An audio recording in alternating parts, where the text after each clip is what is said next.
لا إله إلا الله محمد رسول الله عليه صلاة الله وآله والأحبة.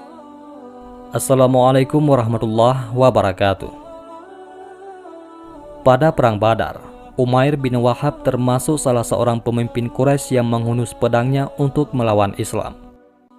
Ia seorang yang tajam penglihatannya dan teliti perhitungannya. Karena itulah, ia diutus kaumnya untuk menyelidiki jumlah kaum muslimin yang ikut pergi berperang bersama Rasulullah dan mengamati apakah di belakang mereka masih ada pasukan tambahan atau yang masih bersembunyi. Umair bin Wahab al-Jumahi memacu kudanya untuk mengamati sekeliling perkemahan kaum muslimin, lalu kembali dan berkata kepada kaumnya, kekuatan mereka kurang lebih 300 orang, dan ternyata perkiraannya itu benar. Mereka juga menanyakan kepadanya, apakah di belakang mereka masih ada bala bantuan? Ia menjawab, aku tidak melihat apa-apa lagi di belakang mereka. Hanya saja wahai kaum Quraisy, aku melihat pusara-pusara menganga yang menantikan kematian. Mereka adalah kaum yang tidak mempunyai pembela dan pelindungan kecuali pedang mereka sendiri. Demi Tuhan, tidak mungkin salah seorang dari mereka terbunuh tanpa terbunuhnya seorang di antara kita sebagai imbalannya. Apabila jumlah kita yang tewas sama dengan jumlah mereka, kehidupan mana lagi yang lebih baik setelah itu? Pertimbangkanlah baik-baik persoalan ini. Kata-kata dan buah pemikirannya itu mampu mempengaruhi sebagian besar pemimpin Quraisy. Dan hampir saja mereka menghimpun kekuatan mereka untuk kembali pulang ke Mekah tanpa perang, seandainya Abu Jahal tidak merusak pikiran tersebut. Abu Jahal mengobarkan api kebencian di dalam jiwa mereka, yang memercikkan api peperangan, di mana ia tewas sendiri sebagai korbannya yang pertama. Penduduk Mekah memberi gelar setan Quraisy kepada Umair. Pada Perang Badar itu, setan Quraisy ini benar-benar mendapat pukulan hebat karena usahanya menemui kegagalan total. Orang-orang Quraisy kembali ke Mekah dengan kekuatan yang telah hancur. Umair bin Wahab pun harus meninggalkan salah satu anggota keluarganya di Madinah karena anaknya menjadi tawanan kaum muslimin. Suatu hari ia berkumpul dalam majelis pamannya, yaitu Safwan bin Umayyah. Safwan ini memendam rasa dendam dan benci karena ayahnya, yaitu Umayyah bin Khalaf, menemui ajalnya di Perang Badar, sedangkan tulang belulangnya terkubur di sumur tua. Safwan dan Umair duduk berbincang-bincang untuk melampiaskan dendam kesumat mereka. Urwah bin Az-Zubair menceritakan perbincangan mereka berdua. Demi Tuhan, tidak ada lagi gunanya hidup kita setelah peristiwa itu, kata Safwan. Engkau benar, dan demi Tuhan, kalau bukan karena utang yang belum kubayar dan keluarga yang kukhawatirkan akan terlantar sepeninggalanku, niscaya aku berangkat mencari Muhammad untuk membunuhnya, jawab Umair. Aku mempunyai alasan yang kuat untuk mengelabuinya. Aku akan mengatakan bahwa aku datang untuk membicarakan anakku yang tertawan, tambah Umair. Safwan tertarik dengan ungkapan Umair tersebut dan berkata, biarlah aku yang menanggung utangmu. Aku akan melunasi semua dan keluargamu hidup bersama keluargaku. Aku akan menjaga mereka seperti aku menjaga keluargaku. Bila demikian, mari kita simpan rahasia kita ini, kata Umair. Kemudian Umair meminta pedangnya, lalu ia mengasah dan membubuhi racun. Selanjutnya, ia berangkat hingga sampai di Madinah.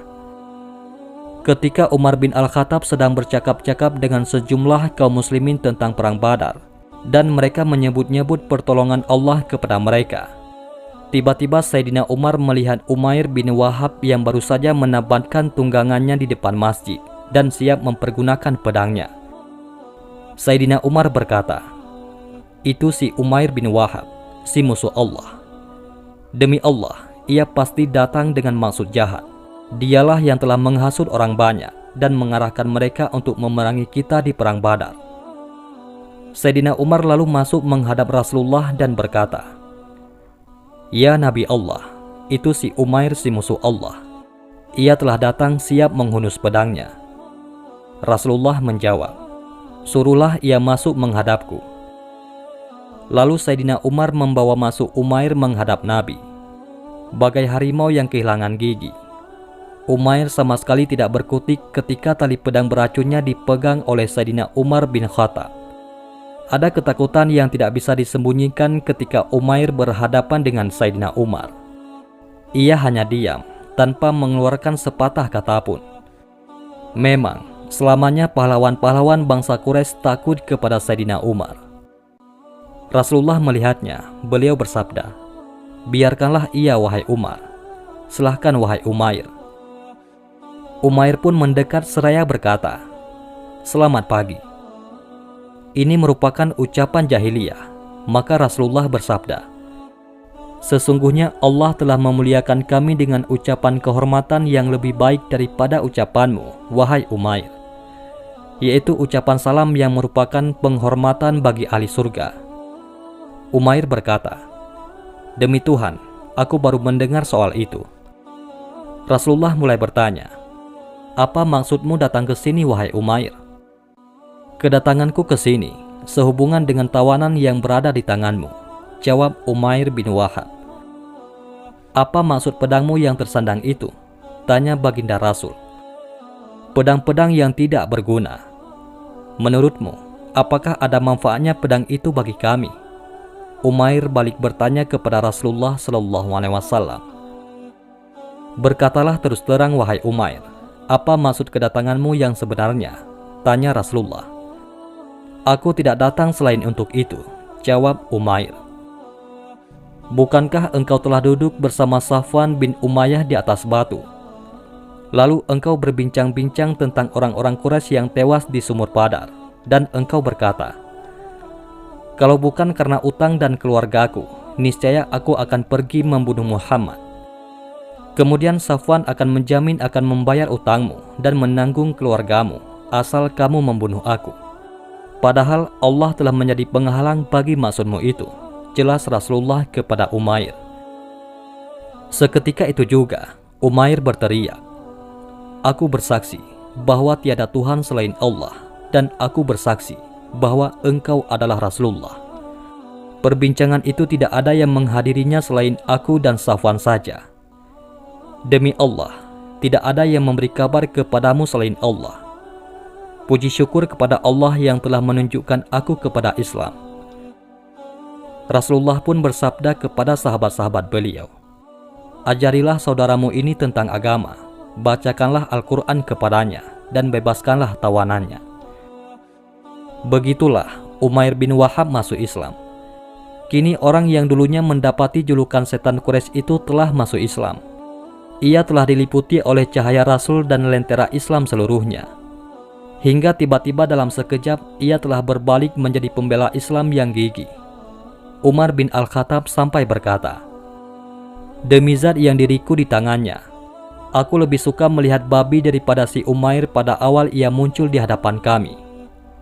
Tetapi sekarang aku lebih suka kepadanya daripada sebagian anakku sendiri." Umair duduk merenungi kelapangan agama ini dan kebesaran Rasulullah. Ia teringat masa-masa silamnya di Makkah, ketika ia merencanakan tipu muslihat busuk dan memerangi Islam, tepatnya sebelum Rasulullah dan sahabat-sahabat beliau hijrah ke Madinah. Ia juga teringat upaya dan perjuangannya di Perang Badar. Sekarang ia datang dengan menimang-nimang pedang di tangan, hendak membunuh Rasulullah. Semua itu dengan sekejap mata terhapus oleh ucapan syahadatnya. Betapa pemaaf, suci, serta percaya diri ajaran yang dibawa oleh agama besar ini. Beginikah kiranya Islam dalam sekejap saja bersedia menghapus segala kesalahannya yang lalu, dan orang-orang Islam melupakan segala dosa dan kejahatan serta permusuhannya pada masa lalu, dan membukakan hati mereka untuknya, bahkan bersedia merangkulnya. Beginikah jadinya pedang yang tergenggam kuat untuk satu niat yang jahat dan kekejaman, yang kilatnya masih membayang di muka mereka, semua itu dilupakan, dan sekarang tidak ada yang diingat lagi, kecuali keislaman Umair.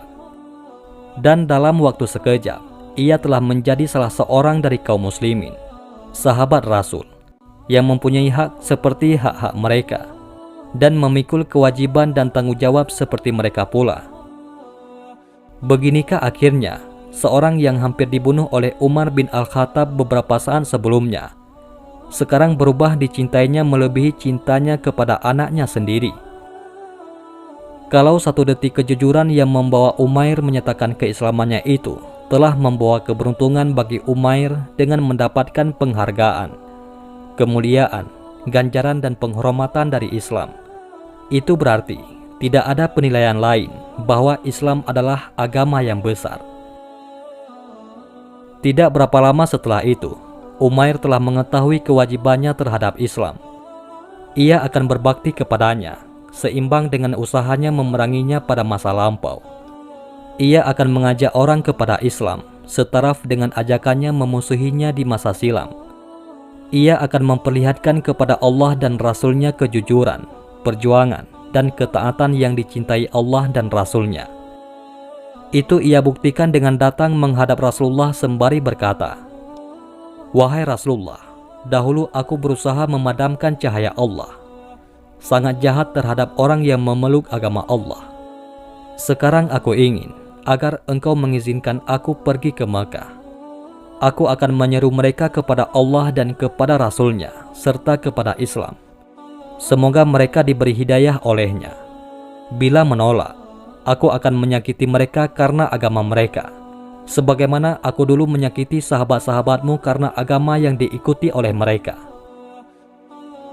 Di sisi lain, pada hari-hari sejak Umair meninggalkan Mekah menuju Madinah, Safwan bin Umayyah yang telah menghasut Umair pergi membunuh Rasulullah sering mondar-mandir di jalan-jalan Mekah dengan sombong, dan ia selalu menumpahkan kegembiraannya yang meluap di setiap tempat pertemuan.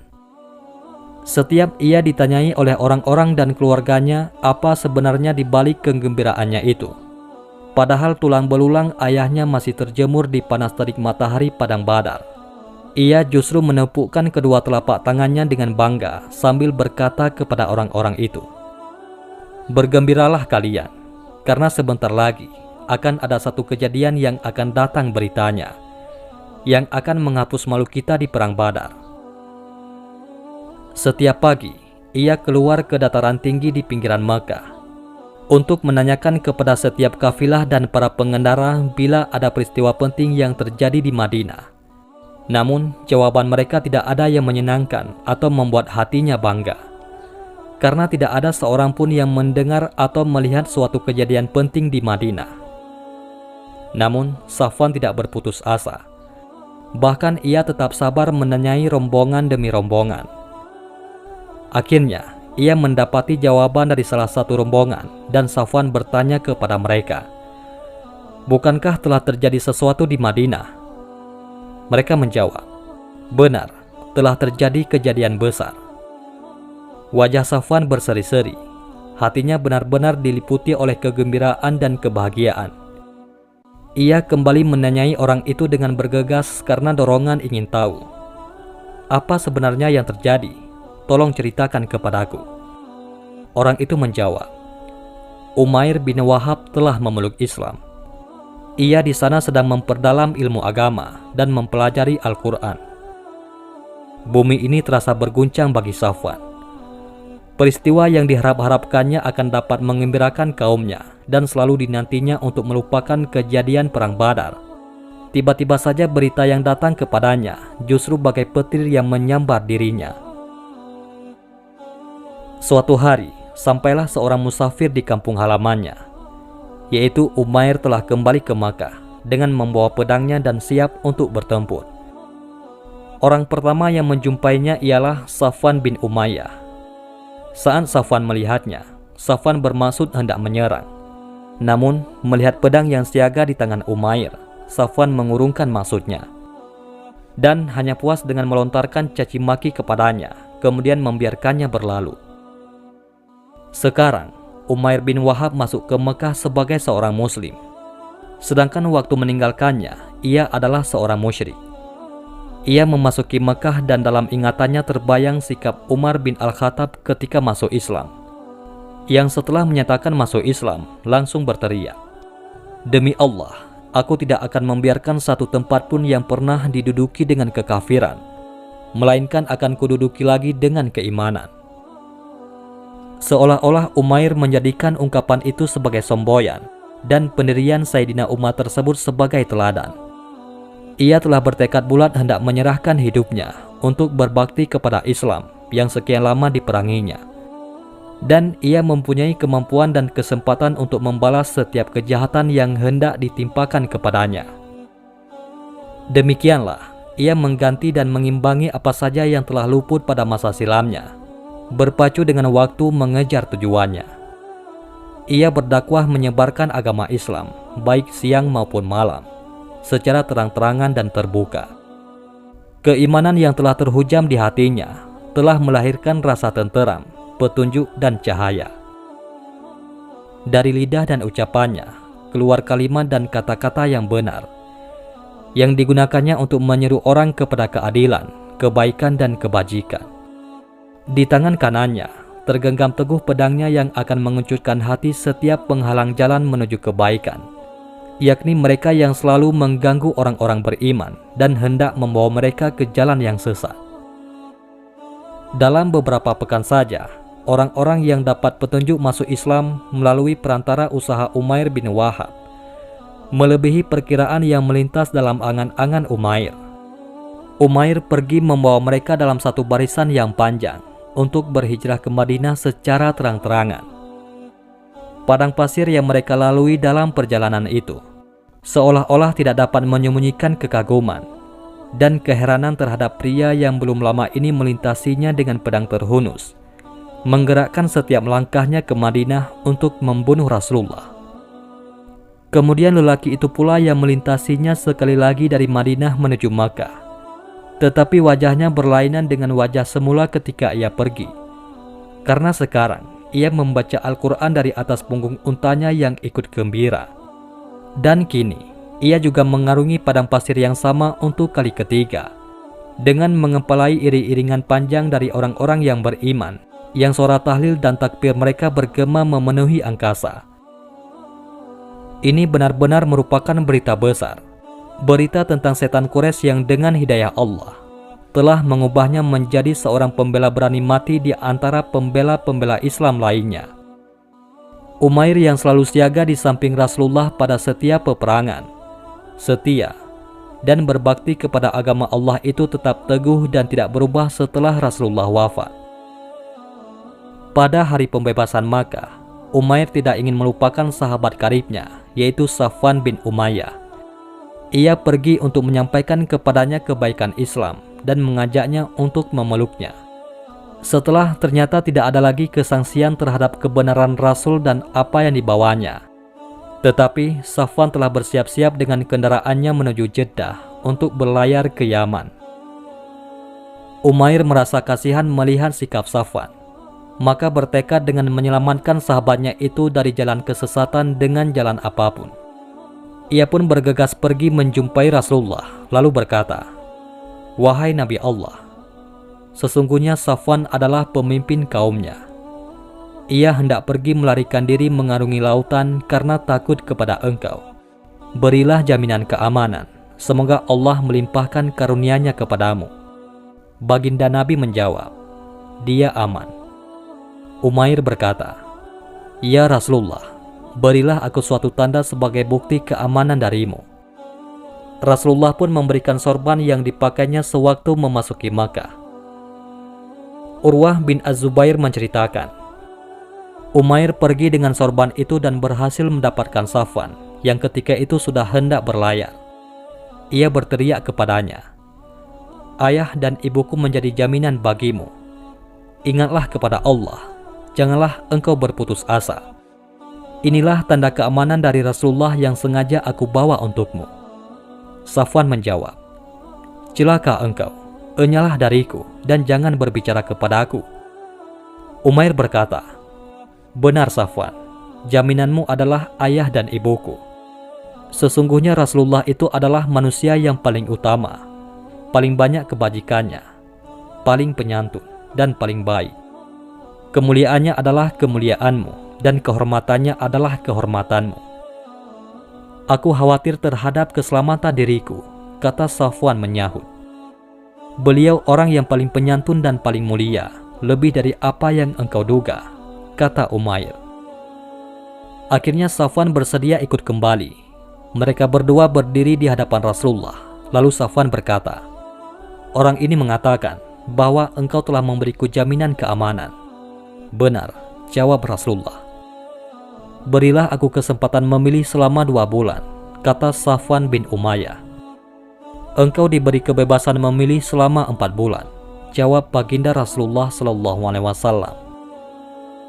Pada akhirnya Safwan masuk Islam. Tidak terkira bahagianya Umair dengan keislaman Safwan sahabatnya itu.